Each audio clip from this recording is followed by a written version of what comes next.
Hey, everybody out there, how y'all doing? It's me, Robert Pratt. You can't come back with 2Ks at the end, Creating Greatness Podcast. And I'm here today live with my man, Manny Wilson from the Run Podcast. How you doing, brother? Yes, sir, man. I'm good, bro. Just super happy to be here. Glad to kick it with you again, man. I know we had our conversation a couple weeks back, so I'm glad to be here on your platform now. So super excited to get it going.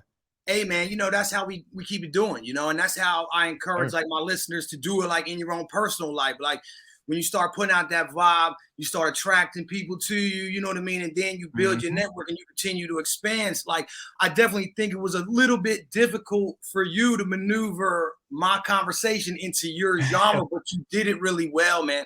And because of that, because of your energy, I wanted to have you back on, man. So thank you so much for being here.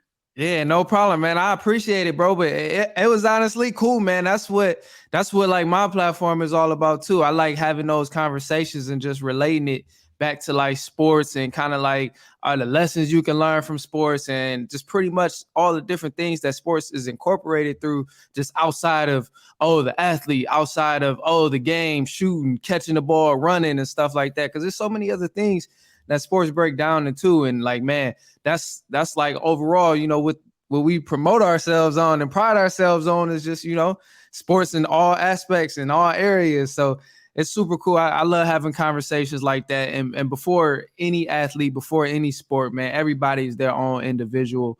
So that's something where I'm all for, the self-improvement and just self-evolution type of conversations. Because at the end of the day, no matter how good you are at your sport, that's what it's going to, because you're going to have to be a human being at some point. You're going to have to be a genuine person. So, I enjoy those type of conversations all the time, man. That's me.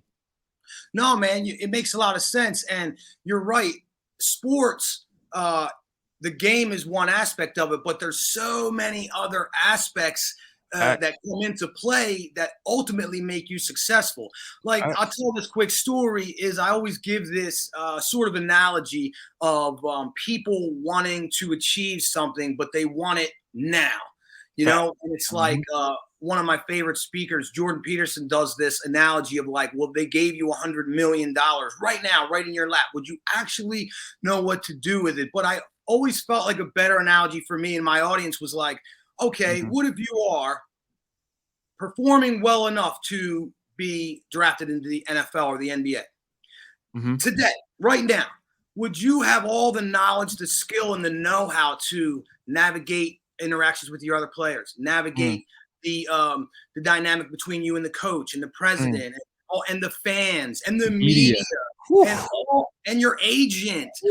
So we need to take time when we're pursuing goals, because along the line of our pursuit, we will learn the lessons that we need to learn as we make it to the top, man. And mentality comes into that. And that's why I had you back on, man. It's championship mentality. The mentality is a high drive in any sport.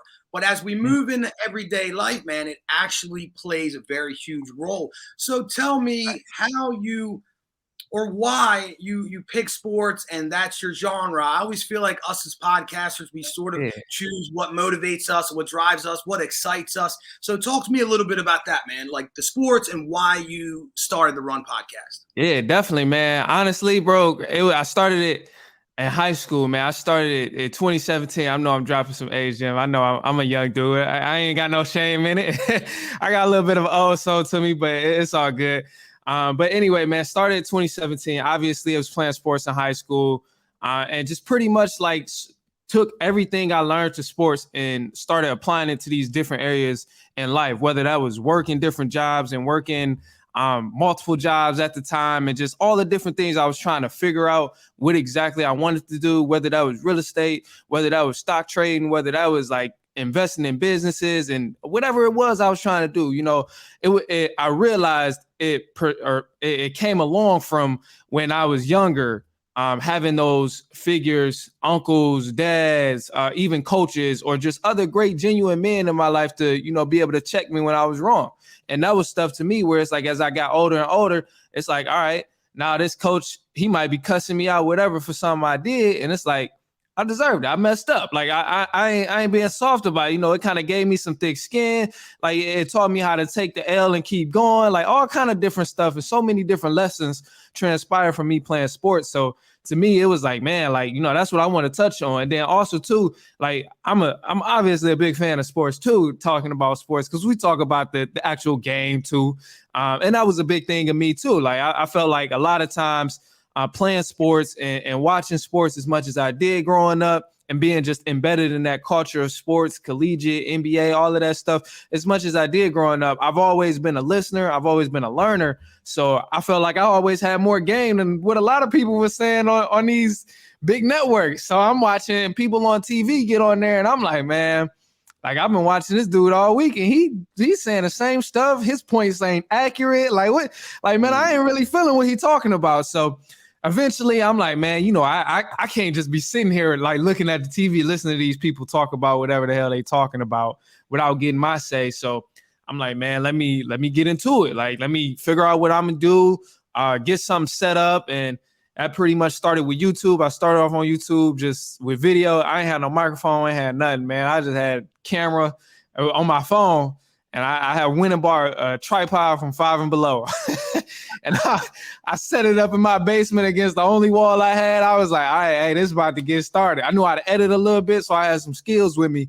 But I'm like, man, hey, we about to get started. Like, after we finna talk about the Lakers. Like, all right, They talking about Lakers on here. Like, I've been holding this in a whole week. Like, boom.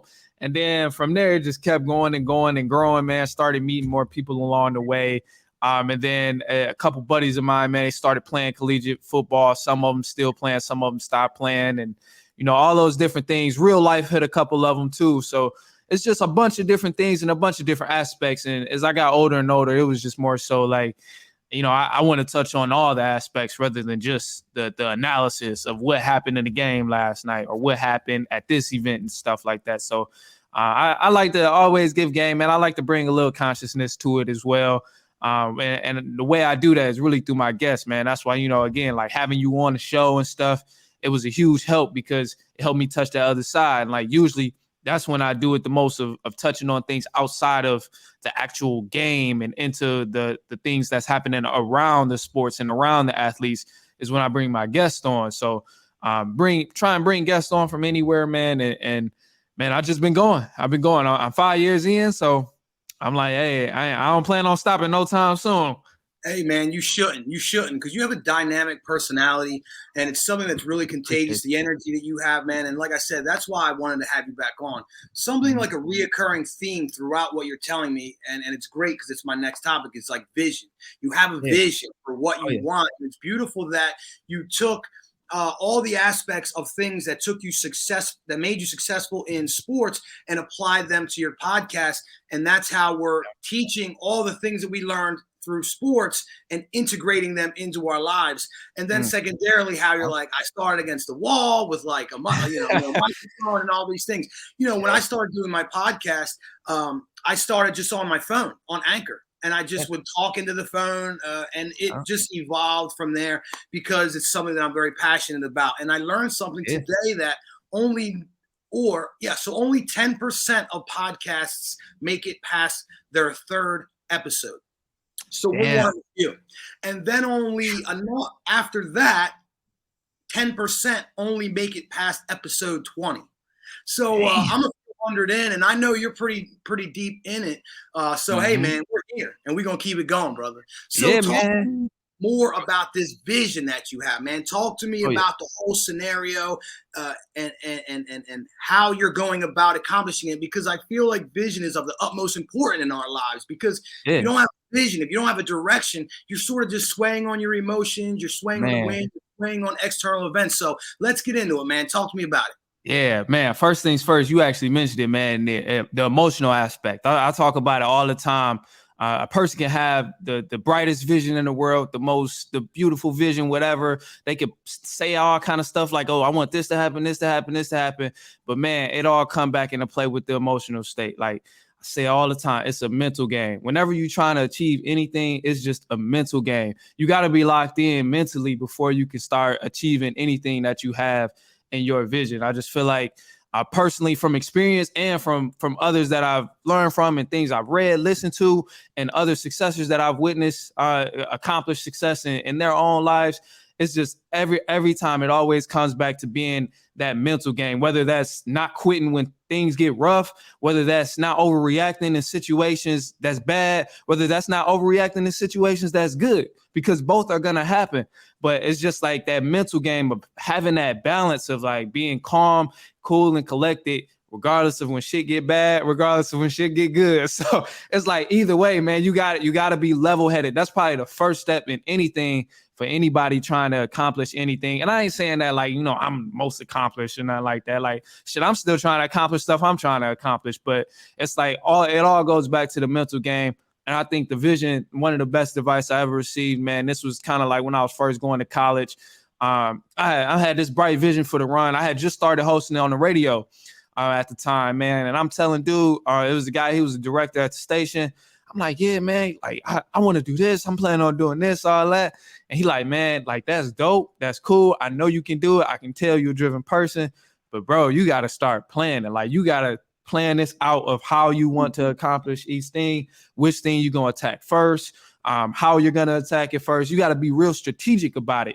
And that kind of ties back to the mental game too, because like, man, it's you got to take them steps back sometimes. Like you could be full throttle with the idea. Everybody gets riled up about something. How many times we done heard people get excited about an idea? Like, damn, that's dope. Everybody love it. Everybody hype about it. And then nobody put no action toward it. So it's like, you gotta make sure you scale back too and have that balance between the excitement, being down but not too low, and all of that. You just got to find that balance. So overall, man, I think that mental game is that key component to it. And for me and my vision, that's like the thing I focused on most. That's why I meditate. That's why I try and plan as much as I do, because I know either way it's going to stress me out. But if I can control it, then it's cool. I'm not as stressed. I'm thankful. I'm grateful for the experience that I have, because I'm like, shit, if something bad happened, it ain't no setback. Like I pray for this. I pray for this situation that I'm in. So like, I'm happy about it. As a matter of fact, like, cool, I get to experience something new. That's growth. Like in a weird way, it's just all about perspective. So I again, man, I don't want to sound like a broken record, but it's really the mental game, man. You got to collect those emotions. Be able to sort things out and be able to control them at the end of the day before you can accomplish anything. So that's why we do this championship mentality, man, because it always falls back to your mentality. You could take two people in two different situations, and one of them looking at it as opportunity while the other one's doom and gloom and why me? You know what I mean? Literally, man. I swear. Aside from the vision, you talked about this a little bit, and that's why I'm glad, because the flow is going very organically, man. You talk about meditating and all these things because, a lot of times I can get really focused on the vision. I want to do this. I want to do this. I want to do this. And then because my focus gets so streamlined, sometimes I get stuck. And what I got to realize sometimes, man, take it back to the work. Take it back to the work, the things that keep me motivated, the things that keep me hungry, the things that keep me sharp. And that for me is the praying, the meditating, the yoga, the physical exercise, and all those things. So what do you do, man? You got the vision, you got the drive, you got the motivation, man. What do you do to stay after it? What do you do to stay hungry? What do you do to stay motivated? Man, it's the consistency. It's the routine. That's like the main thing. That's one of the key components as well. It's just like a routine. Because anytime I try and plan it out, I execute my routine, and pretty much the thing that helps me fund my routine and stay consistent in my routine is really meditation. And I've like noticed over time, anytime I'm not really meditating, or I'm putting it off to the side, like, nah, I'm busy, I just need to sleep, whatever. Anytime I'm pushing it off to the side, I notice my schedule, my tracker that I have like in my planner, that shit is all wobbly. It's like, damn, I ain't do this, I ain't did this, I ain't did this. And then you start to look at yourself like, damn, I ain't productive. Damn, maybe I ain't really gonna accomplish what I'm gonna. You start going down a slope. So for me personally, it's the whole meditation state. That's like where my consistency starts, is just within meditation. And then that leads to executing my routine as consistently as possible. But I would definitely say just, the routine, you set your routine, one that works good for yourself. And then from there, you make sure you hitting all the goals, set some stuff realistic every once in a while, challenge yourself, add something new. If you mess up, oh, well, you got another week to do it. I mean, you got another day to do it. So either way, it's like, just that routine, you want to build that consistency, even if you got to start super small. I recommend starting small, honestly, but I mean, hey, if you a go getter out there, if you feeling like, man, nah, I know I can do this. You just want to make sure you can do it consistently. Because I mean, we all can show up big one day. We all can show up big for a week. But it's like the people who become champions, as you say, like they've been showing up big week after week, year after year, month after month, decade after decade. And then down the line, you look at it like, damn, like where the hell this dude come from? Or what he been doing that all of a sudden, like, you know, he's popping in this area. And it's like, bro, nah, dude been working. Like he been doing this for years. Like same thing, hard work consecutively, you know, eventually it's gonna pay off, whether it's tomorrow, next week, next month, next year, like at some point it's gonna pay off. So I say just, man, that routine is what people really want to lock in on. And that's probably the most important thing to lock in on. And then last thing too, last thing, I know I'm over here running my mouth and all that. Bro, you on fire, bro. Yeah, man. I would say too, man, you got to be around the right people. I've been thinking about this a lot too. Just like my circle, like my brother is one of my biggest inspirations, man. Hardworking dude. We both got things we trying to accomplish. I try and tell him that as much as I can, man, just because, you know, life is short. You never know. But man, you got to be around the right people, motivated people. Cause it's like that. I know it's so cliche when people say it, but you know, the 5 people closest to you is a reflection of yourself and all that. But bro, that's true.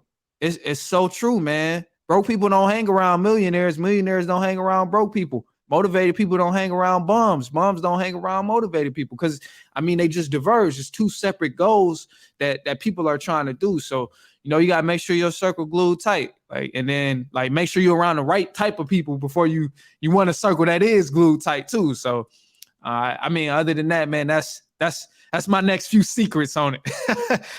Not only that is that you're the reflection of yourself, but you know they've actually done studies where people are making within 5 and 10,000 of their 5 closest friends. So it's just proof of what you're saying. You know, birds of a feather flock together. That is never a lie. And then the flip side of that coin, you know, not always seeking to be around those type of people, but getting away from the toxic people, because sometimes transitioning into solitude, becoming exactly who you're supposed to be through self-reflection will then bring about your crew, your tribe. You know what I mean? That is true. And I like that you mentioned that too, man. Cause one of the things, at least for me, the more focused I've gotten, the tighter my circle has gotten. Like in terms of people I actually spend time with and hang around and stuff. Like I don't be doing too much. Again, you know, I mentioned, you know, I'm a younger dude, so whatever. But it's more so just like focus. I got love for so many people. I got love for everybody. But it's just like even my closest friends know, man. It's like, hey, Manny, come out to this. It's like, bro, I'm locked in, bro. You know, I'm locked in. I ain't about to, like, it's not smart for me to go do that right now. I'm locked in. So it's like, because of that, it's like I still got love for everybody over there, but also too, either you're gonna be locked in with me doing what you gotta do. We can build, we can grow from that way. We talk when we talk. It's all love still, but at the same time, like I respect that you locked in, you respect that I'm locked in, and to me, I'm like, hey, cool. And then if you there to help me with certain stuff that I'm locked in with, then of course I'm there to help you because I know you locked in. You trying to get to the bag. So it's like, you know, I look at that like just adding on to what you were saying, man. You know, I think that's just a huge part to it. So no, absolutely. So I want to move a little bit forward with some of the real substance of this show. And I apologize, I don't remember the quote exactly when we were talking back and forth about what you wanted to talk about. And I think that it was really important because, you know, as we're going through this self-improvement phase, as we're starting to pick up on all the things that me and you are talking about, there's so many individual circumstances surrounding people's situations that are rare. They're you know, we're people, we're individual, we're unique. And the problem that you discussed with me via email seemed very specific. It was worded something like overcoming emotional, something about overcoming emotions while pursuing long-term goals. And I thought, I don't want you to have to go into specific detail about your life, but go into detail about how you overcame that problem while in pursuit of the things we're talking about. Yeah, man. Hey, I'm an open book to it, man. I looked at it as the more I've tried to accomplish things, the more I've realized like you have to have control over your emotions. Like it's way too much going on. And it's not even anything in my life where it's like, oh, this traumatically happened. To be honest, like I ain't grow up in like the most dangerous neighborhood in America. I mean, it was any like other suburban area. Like, you know, some people was doing bad stuff, other people wasn't. Like you can be close to it if you want to, but you don't have to. Like, I ain't trying to, you know, I ain't doing all that. But honestly, man, it just came from taking in knowledge from OGs, and different things that I did go through, where it was like I fell down for a certain amount of time. Maybe it was like a relationship. Maybe it was a job I didn't get. That's probably actually the most recent thing, actually, like a job thing. Like, man, recently moving to Chicago, I always say it, from Detroit to Chicago, to speakers and headphones. Like that was like a big journey for me. And that was something new because it was my first time pretty much leaving that comfort zone and leaving like all my family, all like close friends and all that stuff. So going on like something as simple as a job hunt and getting accustomed to a new area, it was just like, I mean, Manny, you can sit around and I don't want to say that word, but you can sit around and cry about it, or like strap your nuts on. Like, do what you gotta do. Like, and I don't even want to use that word either, because I know how, you know, society is today. Label on this one, man. I'm gonna put the explicit label on this one.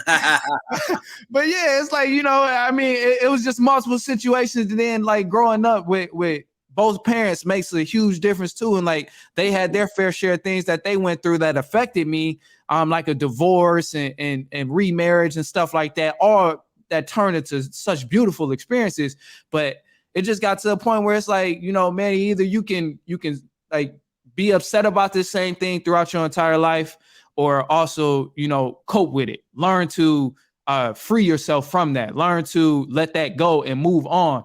And that's probably just the main thing where all of it came from, and where my knowledge of it came from, is just trying to become the best version of myself, and hearing over the years, like, oh man, you got to let that go. You got to let the stuff that's really killing you inside and that's holding you from being who you want to be and being where you want to be. Like, bro, you got to let that go. Like, it's minor compared to where you're trying to go.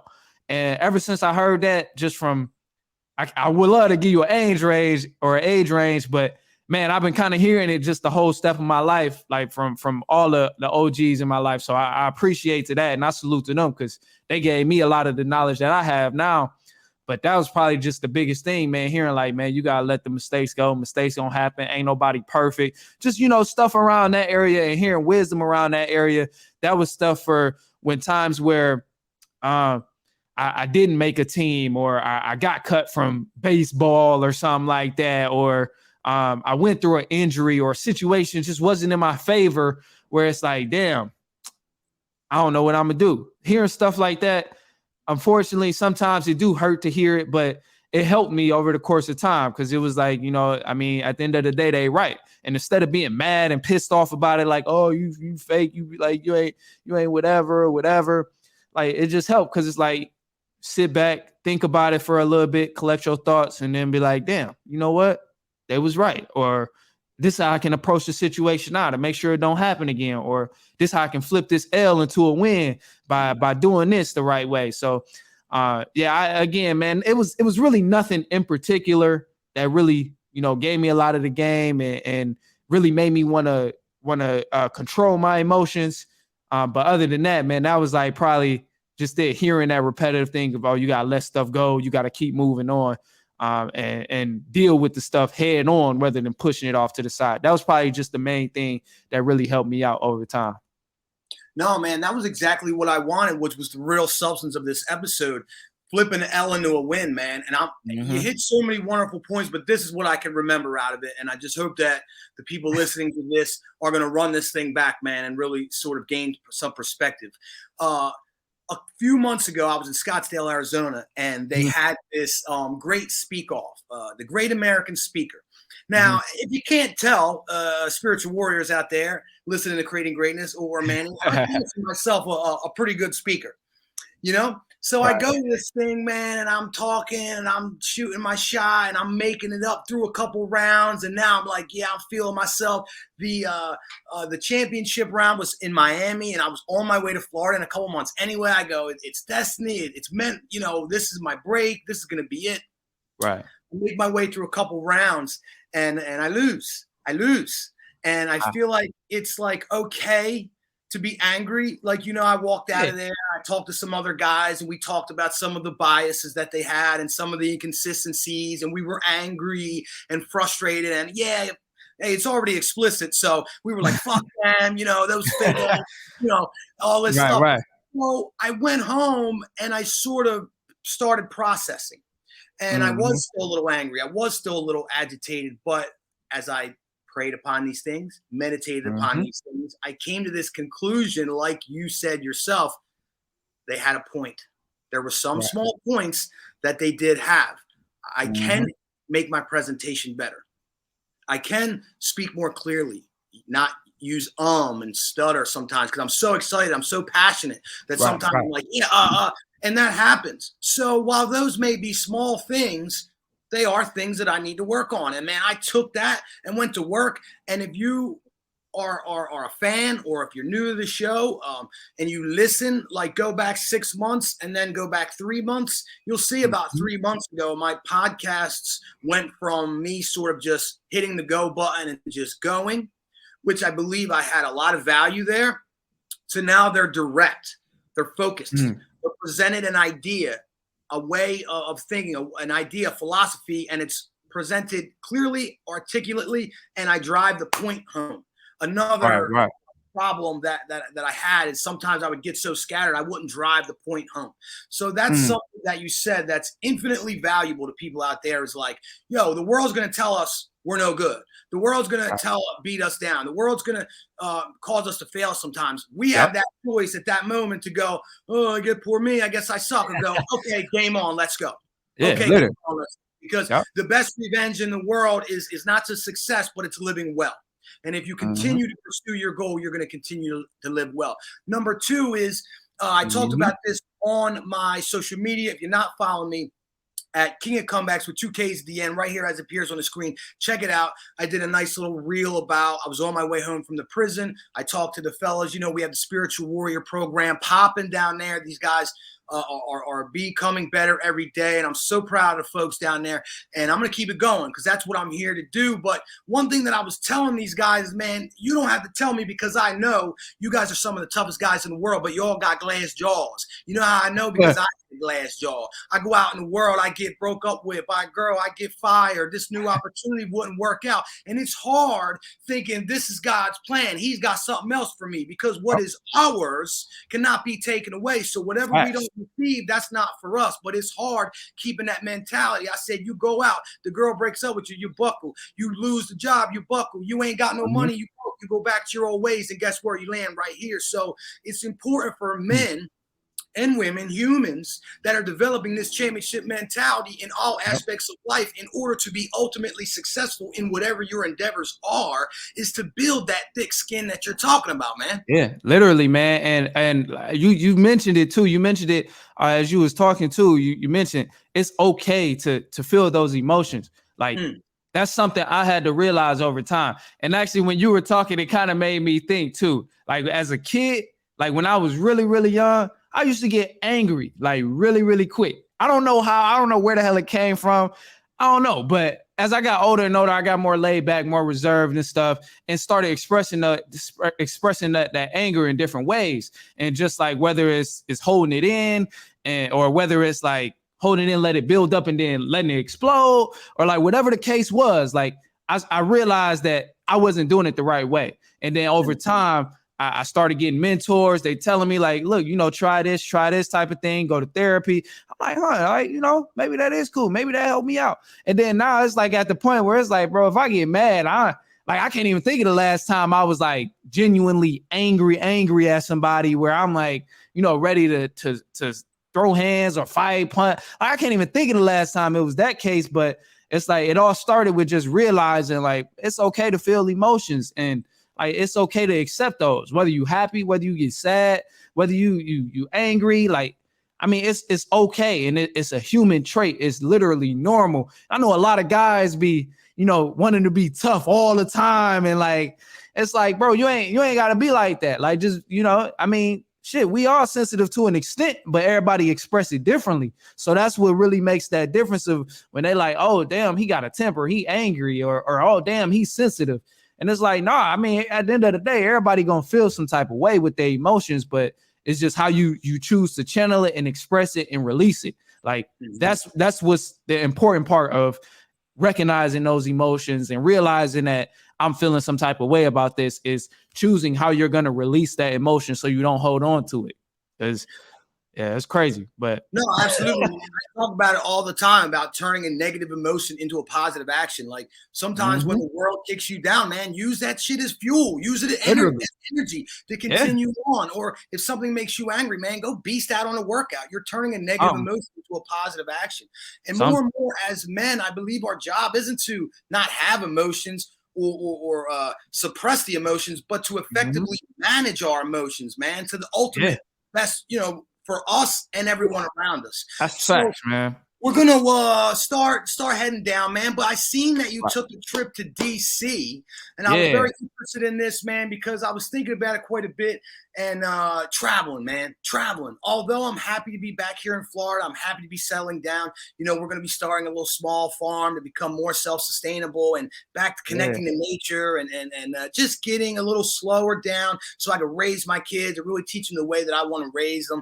But traveling opened me up to so many different things, man. I think about that mentality that I was stuck in New Jersey and how my mentality now is absolutely, completely different, almost it was flipped on its head as a 180. And it's because I traveled to destinations like Alaska, Hawaii, Costa Rica, Jamaica, Mexico, and all these places in between. And not only did I visit there, but I stayed there for, a month or a couple months and really immersed myself in their culture. And it's super crazy how the culture can change even from state to state. But the beautiful thing about it is it taught me and my children so much about life and really made us like totally different human beings, better human beings. So as we're starting to round this thing out, man, talk to me about the traveling, because I know that's not the first trip that you posted. Yeah, man. Nah, traveling is something I agree 100% with you. Like, it opened my perspective more than what I ever thought. Like, when I hit a point of time where I'm like, I'm pretty open-minded. I accept everybody for who they are, different cultures for what it is, and like different people from wherever they are from, like for whatever cultural background they come from, whatever things they used to. Soon as I hit that mark where I thought I was great at that and started traveling more and more, it expanded. And probably, man, my first thing of what really gave me a new perspective of like America and just every different state in America and different countries around the world is probably just going to Croatia, man. That was my first time in Europe. So it was amazing. It was just amazing because it's like I'm talking to waiters and stuff, and they like, yeah, speak 7 different languages. Like, and I'm like, damn, like you speak 7? Like, I only speak 1, and like speaking English fluent as if they are American. And it's like, they're like, no, I'm born and raised here in Šibenik. Like, I've been doing this for 15 years. Like, I learned to speak 7 different languages. It was taught to us from this age to this age. We had to know this many by the time I hit this grade. And it was just opening my mind, because I'm like, man, like, typically, and I feel like the more I've been traveling, the more I've realized this, whenever people encounter something that's different, they immediately assume like unsmart, uncool, weird. Just they tend to associate those terms with different things. Like we're foreigners, we go to other countries, people there who may have never experienced our type of accent, because I mean, as Americans, we do have accents. They'll say, like, if they're not familiar with it, they'll think like, oh, you talk weird, or you guys behave in a weird way, you laugh weird, stuff like that. And we do it here as Americans when foreigners come to our country. Mm-hmm. So it's that whole narrative is like the one thing that just has to be trashed down, because you can learn so much from so many different people in different aspects of the world, man. All the different knowledge I picked up. Of course, the way my mind works, I can't really think of anything particularly right now, but just like even going state to state, man, it's a huge eye opener. Hearing different people from different backgrounds that they grew up in within this particular state, different backgrounds that I'm used to, from people that grew up in my home state and just like visiting other places.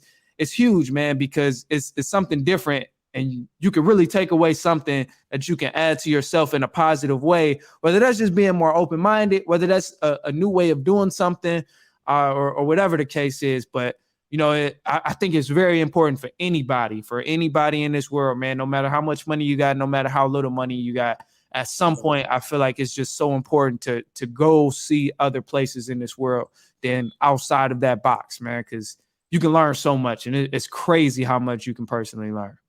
Absolutely, man. Jump up out of that comfort zone and create some growth.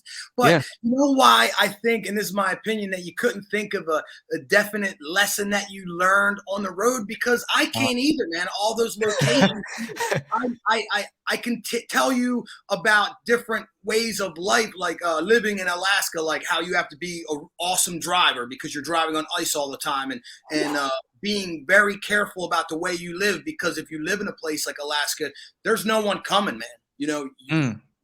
You have to live without making mistakes, or you may be trapped out in the cold, and you may not have anyone come. But while those are small, just little examples of places that I lived, the thing that it did for me was just opened me up, dude. It just opened me up to accept all these different ideas and realize there's more than one ways to skin a cat. And it's okay to do things differently. It doesn't have to be weird or strange or all these different terminology that you're throwing around that people absolutely do use.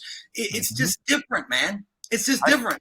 I feel like it's an excuse. And when something different happens and people are like, oh, that's weird, or, oh, that's, that's strange, I feel like it's an excuse to really understand, man. Like, typically when people call stuff weird, even like hear me out. Certain styles and stuff is kind of crazy, but I don't know. I just feel like it's important to at least try to understand something before you start calling it weird, and especially if it's like a cultural ritual or cultural background, ethnicity type of background. I just 100% think it's so important that you at least give that small chance to try and learn something before you judge them, judge their culture, judge their habits, and say, hey, that's weird. Because I just feel like it's an excuse at the end of the day, because it might be something that could possibly help you, but you calling it weird. So now you ain't even about to get the game. Like, it's crazy. So it's dismissive, man. And that's what people do when they misunderstand. They dismiss it. They call it crazy. It happens all the time in the culture that we're dealing with now, the cancel culture and all these things. Oh, it's weird. It's offensive. It's this. And in reality, to me, it's just different. And things that are different are ultimately beautiful. But Manny Wilson, dude, you've been an excellent guest. I appreciate you coming on. If y'all have not checked this man out on a podcast, whether you are a sports fan or not, as we already talked about, it covers way more aspects of life than just sports. And if you are a sports fan, you definitely need to hop on the new major analyst that's going to be popping somewhere someday, because these guys, they're just running the mill, man. They're just saying the basic stuff. It's funny that I want to end it, but I do remember what you were saying, that I would listen to football. I don't watch too much no more because I believe it's fixed, and we're not going to go into that another episode. Right. I got to bring you back on for that. Okay, the guy did this, he did that. I go, yo, what are you, 5 years old? I was commenting on my 110-pound team. They let me, they let the star players do that. They let you call out the younger guys. And I thought I was better than that then. But that's my man. He's the man. The Run Podcast, Manny Wilson. Hey, talk to the fellas, man. Talk to the females out there. Talk to the people. Tell them anything you got going on. Tell them anything. What's the next move? Yeah, man. Hey, man, first off, I appreciate it. So glad to be on here with you, man, and kick it.